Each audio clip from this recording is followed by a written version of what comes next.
Tulad lang ng most artists from collecting toys hanggang sa naisipang mag-custom since mahilig rin sa art. Nagsimula ako sa action figures, customizing, then napunta ako sa diorama hanggang sa napunta ako sa art toys. Ang favorite project ko is yung original character ko, PU6. Base siya sa pug, kaya PU-6. Pag binasa mo parang pug. Pero sa totoo lang, hindi talaga siya pug. Helmet lang niya yung pug. And may story behind kay PU6.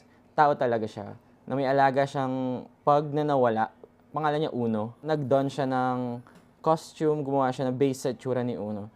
At ayun yung mission niya, hanapin si Uno.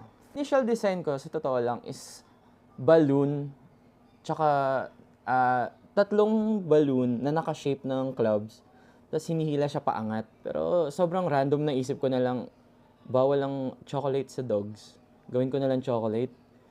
Tapos ice cream na medyo unusual na kinakain ng dogs. Hanggang sa, eto yung kinalabasan. So, naka-bib siya eh. Ito. Para hindi matapunan. Yun lang.